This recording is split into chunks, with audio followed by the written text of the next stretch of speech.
Diyos, nagkakaisa ang di mabilang na tao rito sa Luneta Rizal Park, galing sa iba't ibang lahi, iba-ibang bansa, with various different family backgrounds, at galing din sa iba't ibang denominasyon o relihiyon.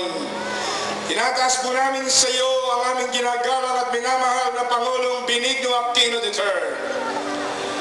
Lord, buksan mo ang buong langit, Panginoon. Iunat mo, Diyos, ang iyong mahabang kamay. Sa kapangyarihan ng iyong banal na Espiritu, idantay mo sa Kanya ang iyong mapagpala, mapaghimalang kamay. Padaluin mo sa Kanya ang iyong Santong Espiritu. Padaluin mo sa Kanya ang new fresh anointing power of the Holy Spirit. Padaluin mo sa Kanya ang kingly anointing. Ibigay mo sa Kanya ang anointing of wisdom, knowledge, quick understanding, might and strength, and the fear of the Lord.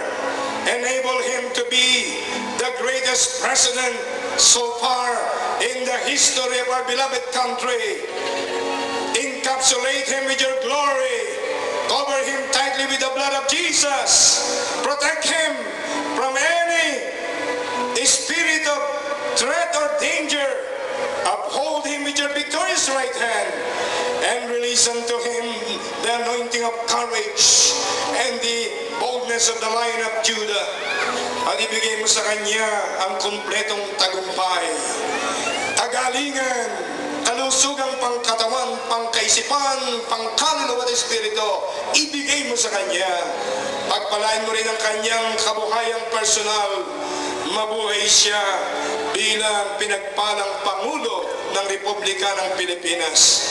Lord, surround him with the right people and uphold them with your victorious right hand.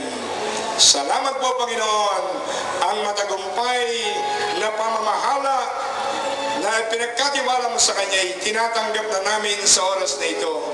Basbasan mo ang panguluhan ng aming bansa. Basbasan mo ang Kanyang pamahalaan.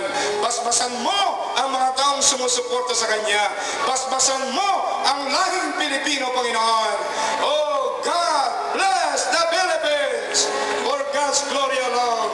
And every say, in Jesus' name,